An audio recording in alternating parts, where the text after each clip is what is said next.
Graças e paz, queridos. Muito bom a gente estar tendo a oportunidade de estar junto, repartindo um pouco daquilo que a gente tem vivido, do que nós temos estudado, do que a gente tem servido às famílias. Para quem não me conhece, sou Eduardo Guimarães, esposo dessa linda jovem, Jaqueline Kerli Guimarães. Nós temos servido o Senhor de tempo integral na base missionária da Jocum, em Almirante Tamandaré, no Paraná. O ministério que a gente tem exercido, a nossa função de coordenadores lá naquela região, é o Ministério King's Kids, é um ministério que serve a família, desde a criança até o vovô. A gente tem envolvido todo um fundamento de famílias e é para isso que a gente está aqui, servindo os educadores, servindo os pais, servindo a igreja de uma forma geral. A gente tem trabalhado muito com aconselhamento, treinamento de educadores cristãos. Nós começamos o ano cheio de projetos já envolvendo essa área de mobilização, de evangelismo, mas principalmente trazendo fundamentos de educação para essa nova geração, mas de um contexto geral para essa geração das famílias da nossa nação.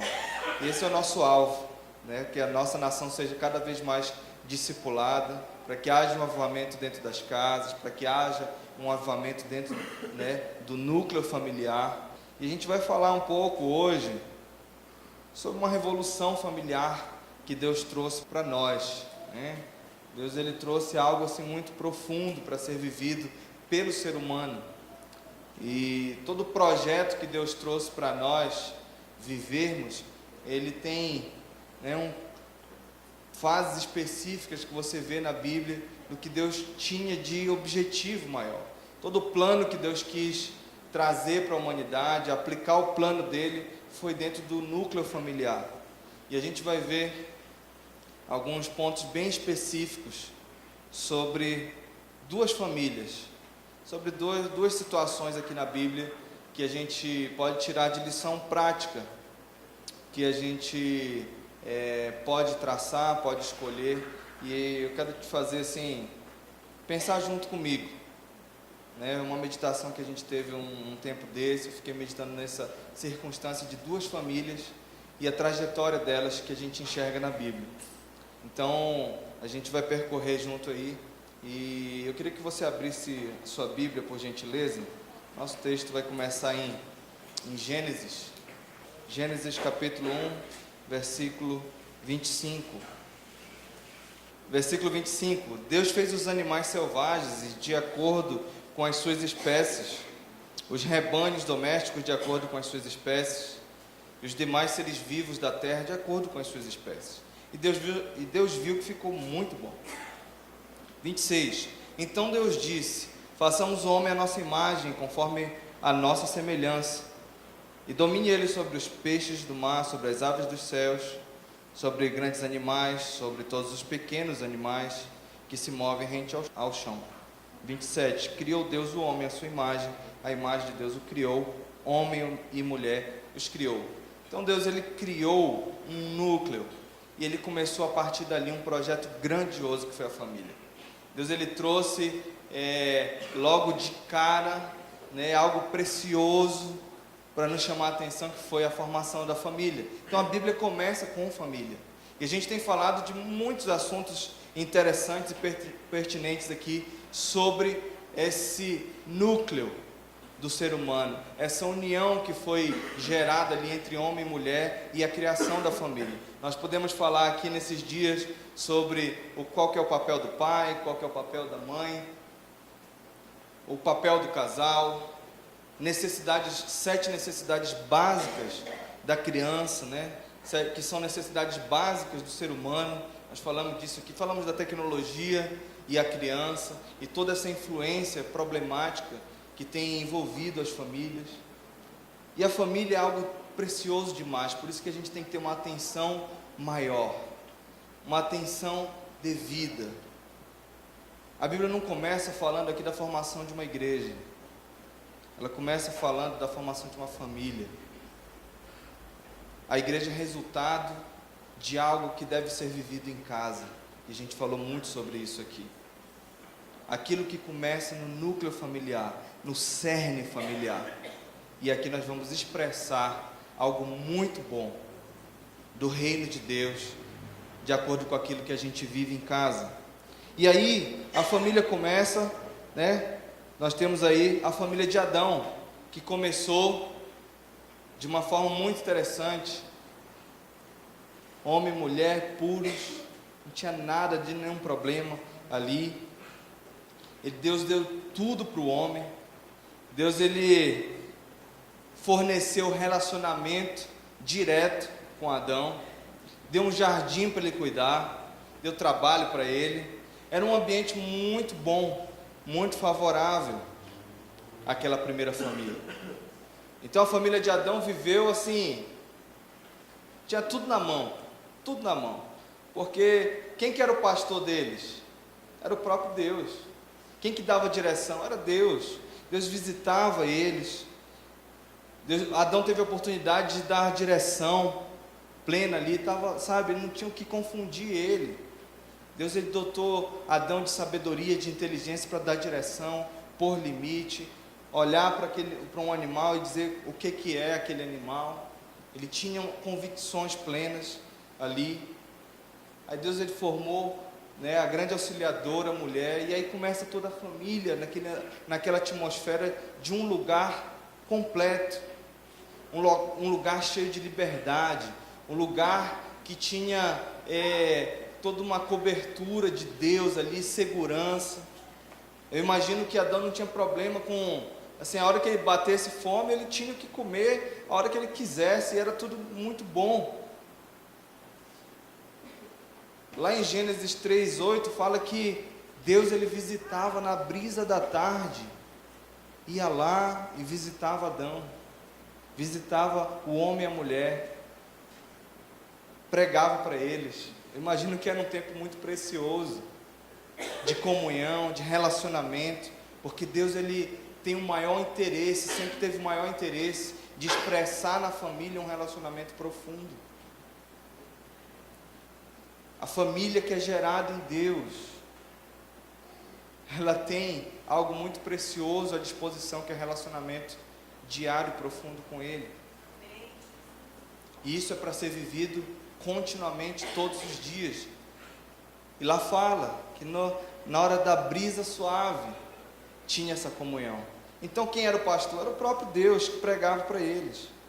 Gente, um ambiente desse era saudável demais, era um ambiente muito pleno, muito completo. Quais as chances de dar algum problema num ambiente desse? Cercado de segurança, o próprio Deus pregava ali, era um contato direto. Tinha chance dessa família dar alguma coisa errada? 99% de dar certo eles já tinham. Eles tinham 99% de dar tudo certo, com a liberdade que Deus estava dando para eles. E quando a gente pensa em formar uma família, o que a gente mais quer que dê? Certo. A gente quer que a família seja bem sucedida, que os filhos eles engrenem na vida, que a gente consiga, formar estruturas sólidas. Todo mundo casa para dar certo, forma uma família para dar certo. Eles só tinham 1% de dar tudo errado, aquela família. Existia uma lei espiritual, existia uma lei de Deus ali, que era dizer, olha, não coma daquele fruto. 1% de dar tudo errado, 99% de liberdade, de chance de dar tudo certo. E quando a gente pensa em família, gente, nós temos uma liberdade tão grande, uma porcentagem muito maior de dar errado, quando a gente gera as coisas em Deus. Quando nós colocamos no altar do Senhor a nossa casa, quando nós colocamos a nossa segurança plena em Deus, quando nós colocamos os nossos filhos em Deus, quando nós somos discipulados, somos admoestados, somos orientados pelo Senhor, gente, a chance de dar certo é a maior. A chance de as coisas não serem destruídas e fragmentadas na nossa casa é muito maior do que aquilo que teria que dar errado. Só que Adão, ele teve algumas escolhas, e essas escolhas fizeram que a casa dele vivesse o 1% de prisão, e de destruição, e de expulsar, eles serem expulsos daquele jardim. Porque Deus disse assim: não comam desse fruto que está no meio do jardim, nem toquem nele, do contrário vocês morrerão. Gente, nós temos a maior chance, daquilo que a gente vê na Bíblia, daquilo que nós somos orientados, de viver uma vida plena e não uma vida de morte. Porque o 1%, que é uma lei que pode ser quebrada, né? Quando a gente quebra uma lei, o resultado são algumas maldições que podem trazer morte. E isso vem do próprio Deus.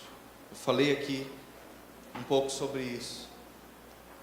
De uma lei espiritual, quando ela é quebrada, ela traz maldição diretamente para a nossa casa, porque foi o próprio Deus que criou uma atmosfera de leis que vão proteger o nosso lar, que vão proteger a nossa casa, que vão proteger a nossa vida e gerar vida também no ambiente que nós caminhamos com Ele.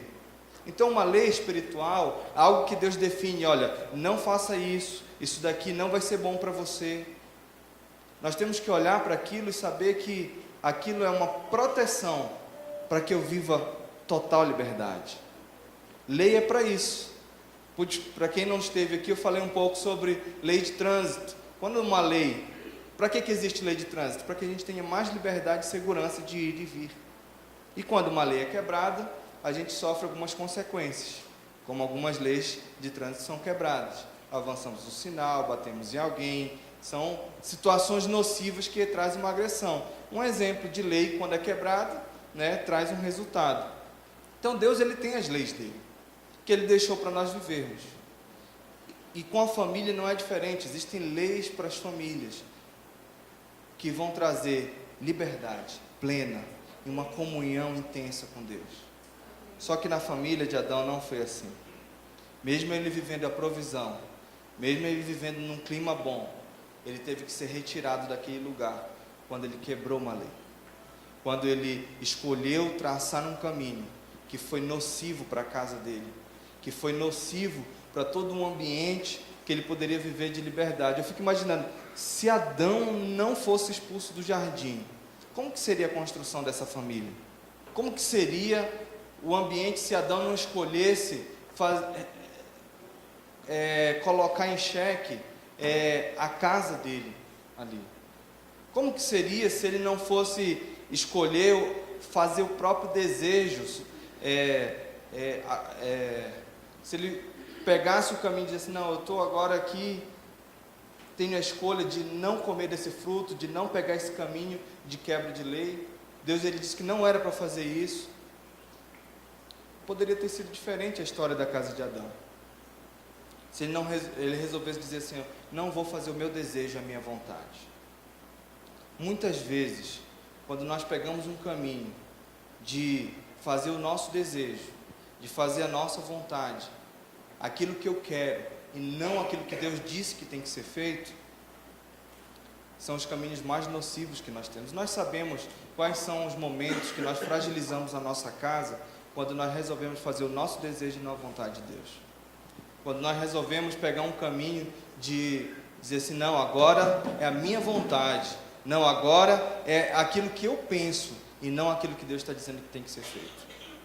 Quando nós fazemos dos nossos filhos os nossos amuletos, para realizar os nossos sonhos, e não dizer: filho, eu quero muito que você viva todos os sonhos que Deus tem para você.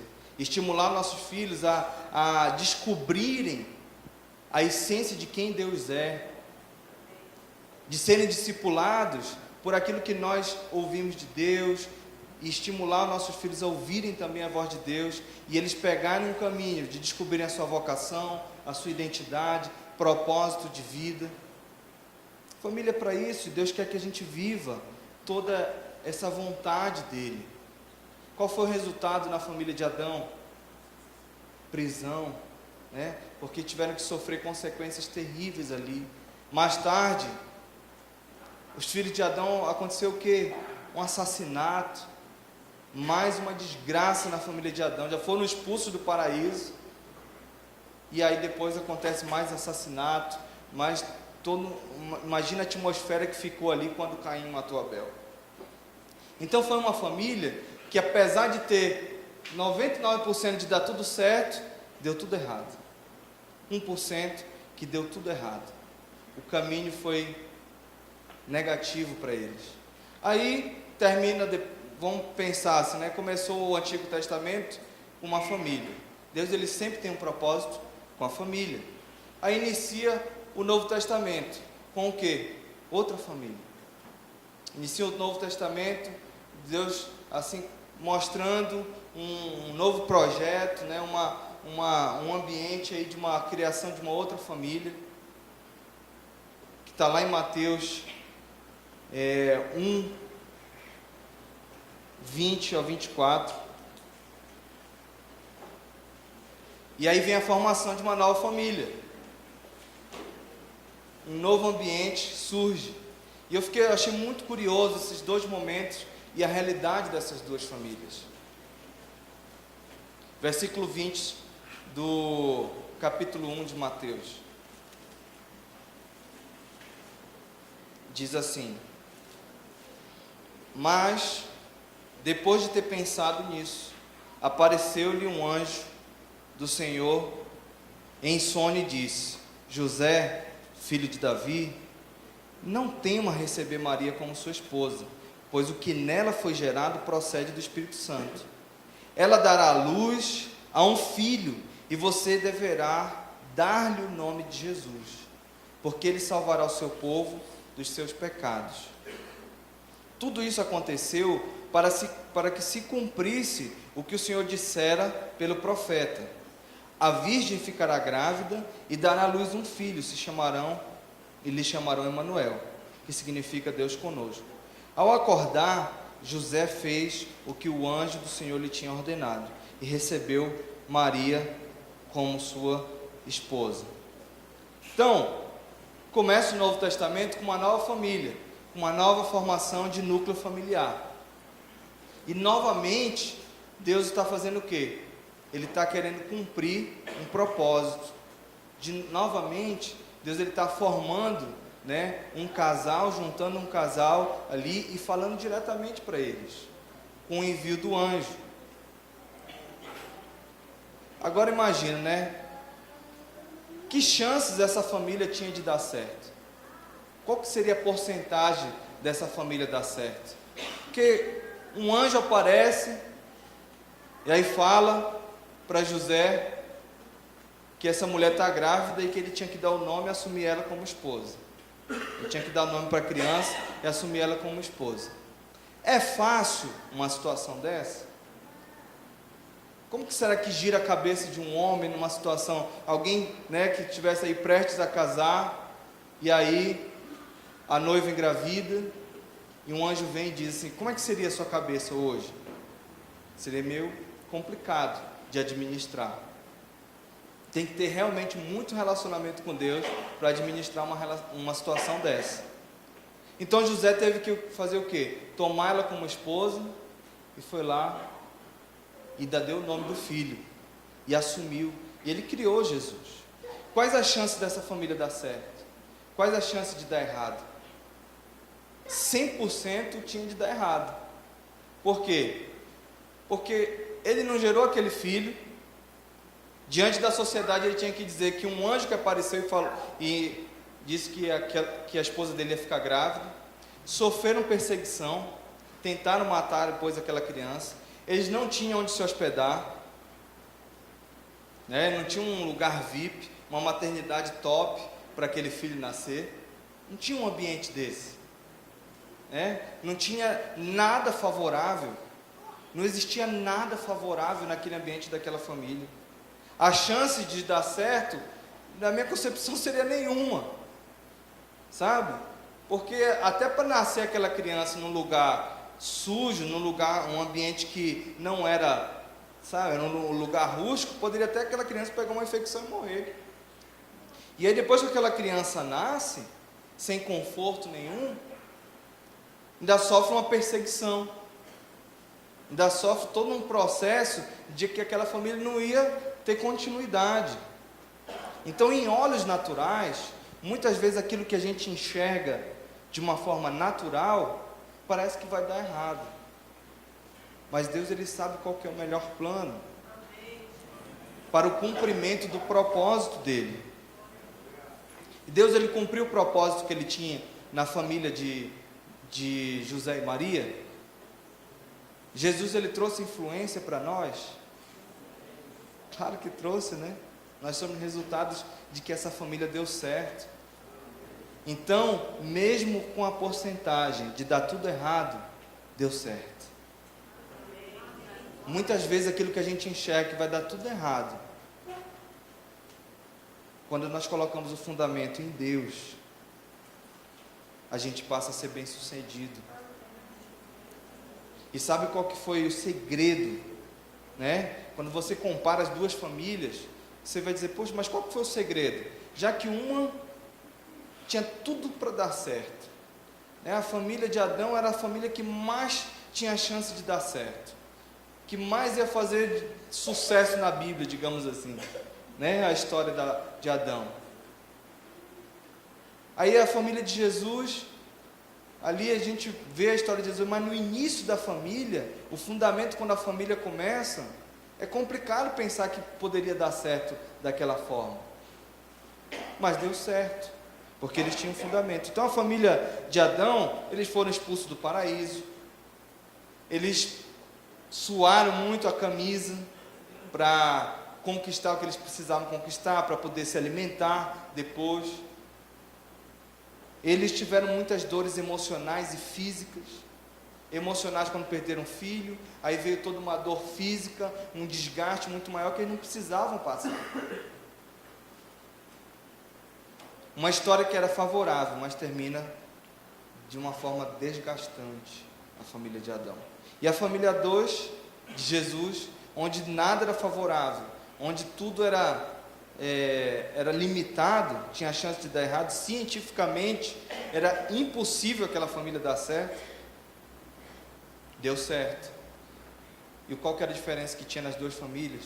O nível de obediência que eles tinham a Deus. O nível de obediência. Então, quando a gente pensa na nossa casa, quando a gente pensa no ambiente que a gente está vivendo, a nosso núcleo familiar, nós temos que pensar, tanto que eu tenho obedecido Deus na minha jornada, qual que é o tanto que eu tenho feito meus filhos obedecerem Deus, eu e minha esposa temos obedecido Deus, porque quando um homem e uma mulher obedecem a Deus, 100% de dar certo. Um homem e uma mulher, quando eles decidem, apesar das circunstâncias estarem totalmente desfavoráveis, eles decidem obedecer ao Senhor, eles vão cumprir o propósito do Senhor nessa terra. Porque cada família tem um propósito específico. Cada família que o Senhor criou, cada família que o Senhor gerou nesse lugar, tem um propósito. Só dá errado quando nós não obedecemos o Senhor. E quando eu digo dar errado, gente, não é passar dificuldade, não. Não é viver situações que a gente vai estar no limite. É viver a plenitude de relacionamento com o Senhor, de ouvir Ele obedecer, sabe? De olhar para a sua casa e dizer assim, existe um propósito muito maior do que eu estou vivendo hoje. E eu quero viver isso de uma forma plena e fazer com que tenha um legado na minha geração inteira. Em que momento que você conheceu mais Deus? Em que momento que, se você não tem um histórico de uma família de caminhada com Cristo, em que momento que você conheceu Deus de verdade, resolveu mudar o curso da história? Em que momento que você resolveu obedecer ao Senhor, né? É importante a gente pensar no nível de relacionamento que nós temos tido hoje, de forma diária com Deus, e pensar o quanto que nós vamos estar cumprindo a vontade dEle, para que os propósitos deles realmente sejam cumpridos na sua casa. E aí você viva, sabe, aqui o resultado de algo que você tem praticado já em casa. Obediência ao Senhor. Obediência ao Senhor. O mais importante que Deus tem para uma família, o que mais Deus ele quer para uma família, é um nível de obediência, sabe? Que você assim, seja abnegado mesmo ao Senhor, sabe? Você olhar e dizer, Deus, eu quero cumprir realmente a tua vontade. Senhor, eu quero realmente ter um relacionamento íntimo contigo. Eu quero te conhecer e a minha identidade, ela esteja cada vez mais firmada em ti. Porque quando a gente descobre quem nós somos em Deus, quando a gente começa a caminhar com Deus, nós desenvolvemos um relacionamento muito mais amplo com Ele. Nós já temos ouvido Deus claramente. Sabe que se você sonhasse hoje, você ia discernir se Deus estaria falando com você, ou você ia deixar passar esse sonho? O que aconteceria se José tivesse deixado passar aquele sonho?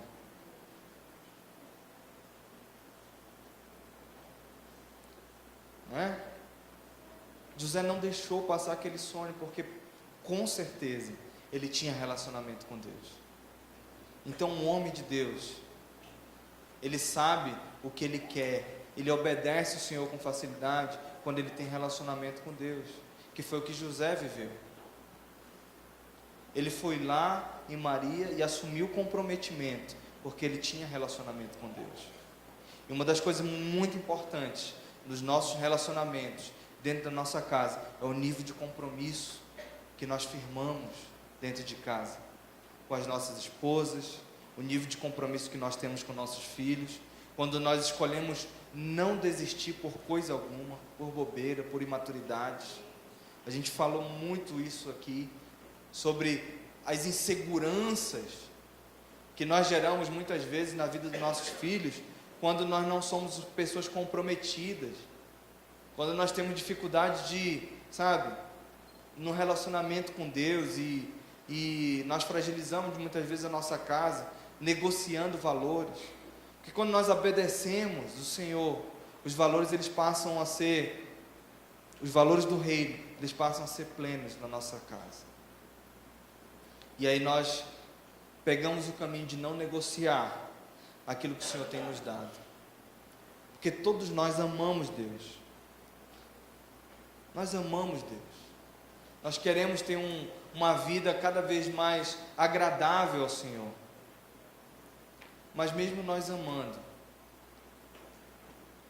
um dos fundamentos muito importantes de quem ama a Deus é obedecer Ele, é dizer, Senhor, eis-me aqui, a minha casa está aqui. Eu não sei que tipo de problema que a gente, que você tem enfrentado. Eu tenho os meus problemas na minha casa, as minhas dificuldades, mas uma das coisas que a gente tenta sempre, a gente coloca, é que os nossos problemas eles fiquem na cruz, e a gente resolve os nossos problemas, para que cada vez mais a gente obedeça a Deus, e o vínculo que eu tenho, marido e mulher, ele seja cada vez mais forte, e o vínculo que a gente tem em família, com nossos filhos, eles sejam cada vez mais fortes. Uma família que obedece a Deus, ela não desiste do compromisso maior, porque quando Deus diz assim, José, vai lá e faz isso, a primeira coisa que ele faz é o quê? Ele pega a esposa, pega a noiva lá e vai lá e assume ela como mulher. Um homem que obedece a Deus, ele assume o compromisso e ele vai até o fim. E uma mulher que obedece a Deus, ela segue esse homem de Deus. E sabe uma das coisas que a gente precisa no nosso dia a dia, fortalecer cada vez mais, é o nível de relacionamento com Deus. O quanto que você já tem conhecido Deus? O quanto que você tem conhecido Deus a ponto de dizer assim, eu não vou desistir desse relacionamento, mesmo que a gente passe por divergências, a minha casa vai sempre servir o Senhor. A gente bate nessa tecla porque muita gente tem desistido da sua casa, tem desistido da criação de filhos, não dá conta de criar filho, não dá conta mais de viver de forma saudável dentro de casa. E é quando a gente não conhece Deus que esse ambiente fica fragilizado. Família é o grande propósito que o Senhor tem para a gente viver todos os planos dele. É na família. Eu creio que existe um grande avivamento que o Senhor tem para a nossa geração através das casas, sabe? Voltar os olhos para as casas, pais desenvolverem mais atenção com os filhos, pais desenvolverem mais atenção ali no casal, um relacionamento ainda mais de amizade, para que todas as dificuldades que vão ser enfrentadas no dia a dia, elas sejam relevantes, passe por cima e vão adiante amadurecendo, pessoas maduras que vão seguir em cada desafio que o Senhor tem. E quando a gente desenvolve um relacionamento com Deus, você se conhece, e quando você se conhece, você descobre o quê? Quem você é, ou seja, você tem uma identidade firmada no lugar certo, a identidade que é firmada em Deus. E aí quando eu descubro que eu tenho uma identidade firmada em Deus, eu descubro o quê? Que existe um alvo, um propósito muito maior para a minha casa. Existe um propósito para a minha casa, o alvo de Deus para a minha vida, o alvo de Deus para a vida dos meus filhos, e nós vamos impulsionar a nossa casa a um novo nível de maturidade, a cada fase que nós vamos viver, cumprindo os propósitos do Senhor. E aí quando eu descubro o propósito de Deus para a minha vida, eu exerço bem a minha vocação, porque Deus deu uma vocação para cada um de nós, e cada pai e mãe, ele vai ajudar o filho a descobrir a vocação dele também, nesse caminho, nessa trajetória de relacionamento. E aí eu descobrindo a minha vocação, eu também descubro o meu chamado, qual que é o lugar que eu tenho que servir dentro do corpo de Cristo. Onde que você vai ser resposta nessa sociedade corrupta? Qual o destino que o Senhor tem para a tua vida, de ser resposta nessa sociedade que tem gritado, ansiado pela manifestação dos filhos de Deus?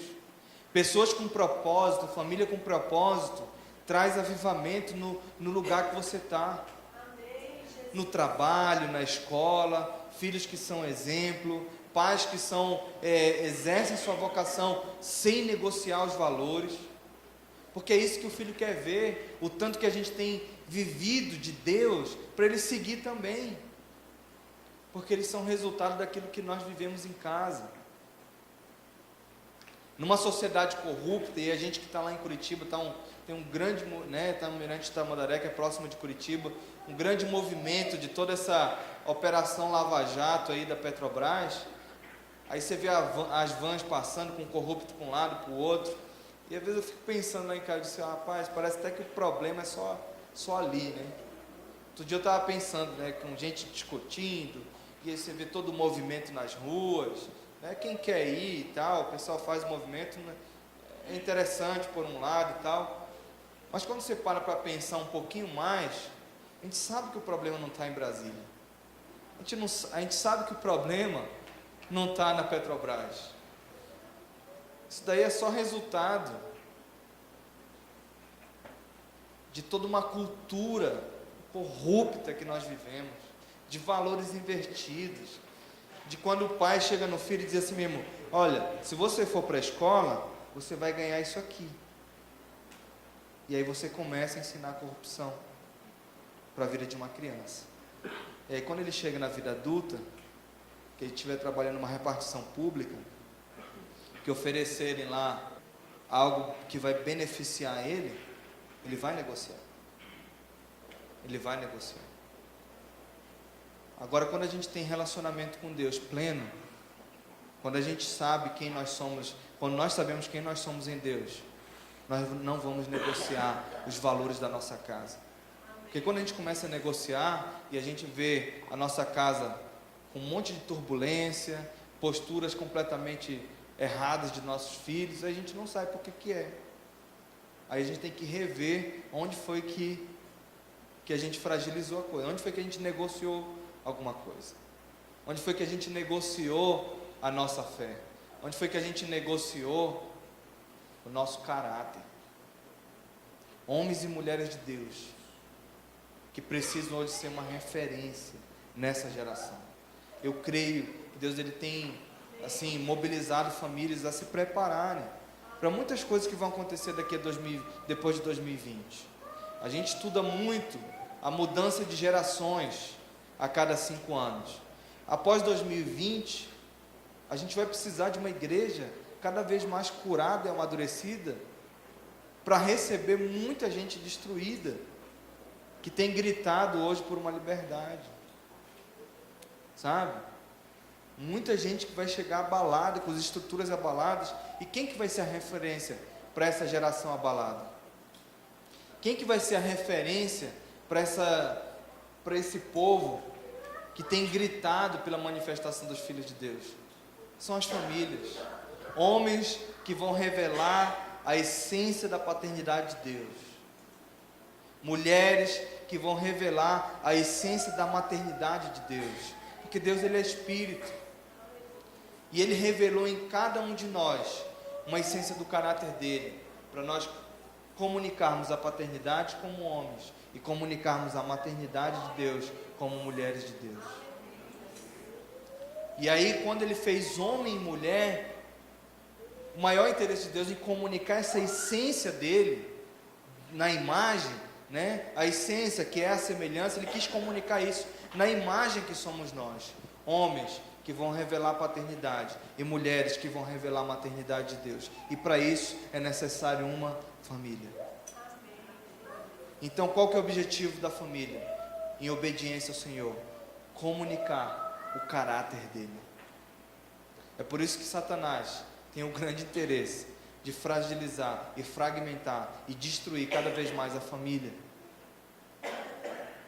E quando nós permanecemos, nós passamos a ser uma referência quando nós nem falamos muitas vezes para algumas pessoas. Eu acho muito interessante quando eu vejo às vezes vizinhos, eu passei por isso, que eu nem conversava quando eu era adolescente, né, nem tinha relacionamento, mas eles viam o comportamento da minha casa. Eu tive uma casa assim que meu pai foi embora de casa, eu tinha 7 anos, mas nós vivemos sempre uma vida dedicada a serviço do Senhor, na igreja, minha mãe sempre afirmando, comunicando essa maternidade de Deus. Vocês são filhos de Deus, vocês são filhos de Deus, vocês não são, vocês vão dar certo, vocês têm propósito de vida, eu estou aqui para apoiar o ministério de vocês. O que aconteceu? Eu e meu irmão somos líderes hoje, a gente tem influenciado uma geração, meu irmão tem mobilizado pessoas no Brasil inteiro, ele é empresário, e a empresa dele comunica os valores do reino, propósito. E aí tinha vizinho que passava por mim e dizia assim: puxa, eu estou indo na igreja agora, eu vi tanto como que vocês caminham e têm uma vida com Deus, assim, eu comecei a ir na igreja. Nunca conversei, mas ele admirava o quanto que a gente permanecia naquele caminho e dava testemunho de nunca negociar nada, e aquilo mexeu tanto com ele, que ele já até faleceu, esse vizinho, mas eu sei que ele foi para a eternidade com o Senhor, porque ele via na nossa família um exemplo, um testemunho. Que tanto de testemunho que você tem dado, de obediência ao Senhor, e as pessoas reconhecem Deus na sua vida. O tanto que você tem andado no seu trabalho, e as pessoas veem aquele dali não dá para negociar com ele, porque eu sei que ele não vai se vender. O filho está na escola, mas é assim, não, esse filho aqui, ele comunica as verdades, porque ele aprende isso em casa, ele não negocia isso. Gente, é um momento muito sério na nossa nação, que a gente tem vivido, de tamanha imoralidade. O problema que a gente tem na nossa nação é moral, e a resposta está nas famílias, e não na divisão delas. Está nas famílias. Qual que é o legado que você vai deixar para sua casa? Quando você sai daqui, que você volta para sua casa, que tipo de comportamento que você tem tido lá na sua casa? O que você tem comunicado para os seus filhos? Você tem dado segurança, direção, limites claros? O marido tem assumido o papel dele de liderança 100%, a mulher 100%, a mãe liderando cada um no seu devido lugar, sem inversões de papéis. O que você tem dito com as suas atitudes dentro de casa? Você tem tido tempo de qualidade? Tem nutrido seus filhos o suficiente? Tem obedecido o Senhor com esses valores? Quando nós entendemos em viver em obediência, que eu considero isso o básico da vida cristã, é obedecer. A gente inicia a Bíblia, né, com Deus dizendo o que tem que ser feito e que tem que ser cumprido. Então, a obediência é o básico da vida cristã. Se nós vivemos o básico, nós temos a grande probabilidade de dar tudo certo nos propósitos que Deus tem preparado para a nossa casa. Para que a gente não viva uma vida de só de exigir de Deus, mas a gente ser cooperadores da obra que Ele tem para nossas vidas e para cada um de nós. Porque foi para isso que Ele nos chamou, para sermos cooperadores nesse reino, nesse grande reino. A obra é muito mais ampla do que muitas vezes a gente está vendo. E quando você se sente limitado, pense de que Deus, Ele só quer que você obedeça aquilo que Ele tem dado de direção que está na Bíblia. Quantos textos você tem meditado no dia a dia, no pão diário, ouvido pregações? O quanto que você tem obedecido essas verdades? Deus, Ele quer só que a gente obedeça.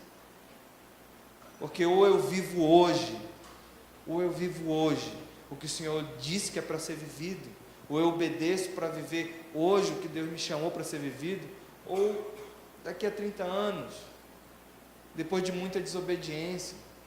Eu tenho falado isso para algumas pessoas na minha família, e quando eu resolvi obedecer ao Senhor, foi para dizer assim: Deus, eu quero viver hoje aquilo que o Senhor tem para mim. Porque se eu desobedecer, o Senhor Ele vai cumprir num outro tempo, talvez daqui a 30 anos. E hoje eu tenho visto pessoas na minha família, que a minha família é uma família que tem um chamado missionário muito forte, e eu vi vários primos meus, né, vários parentes assim, desviaram assim por anos, perderam muito tempo, porque a coisa que a gente perde na vida é tempo. A gente perde na vida é tempo, às vezes com rede social, com, né, toda uma tecnologia que fica aprendendo. Ontem nós vimos o vídeo aí, né, da Joe Frost, a Super Nanny, sobre a tecnologia. Crianças que ficam 6 horas de alguma forma com alguma tela, né, 6 horas do dia, presos em algum tipo de tela, perdendo tempo. A gente precisa ter os limites bem estabelecidos, para que a gente aproveite o tempo que Deus tem para cada um de nós. E obedeça a Ele, Então nós podemos ter a oportunidade de obedecer e viver hoje, o que Deus tem para hoje, para a nossa geração. E depois lá na frente a gente já não se sinta assim que perdemos muito tempo, perdemos tempo demais. Então obediência é um fundamento básico da nossa vida, para a nossa casa, para a nossa família. Que você possa viver plenamente na sua casa a responsabilidade, porque é uma responsabilidade nós ouvirmos o Senhor, termos relacionamento com Ele. Ele deixou isso para nós, Ele nos ensinou a ter isso. Esse é um anseio natural do nosso coração, é ter relacionamento com Ele. Então tenha relacionamento com o Senhor diário e exercite isso dentro da sua casa, para que você consiga proteger ou prevenir de situações desgastantes futuras, fragilizando a sua casa pela ausência desses valores básicos da vida cristã. Amém?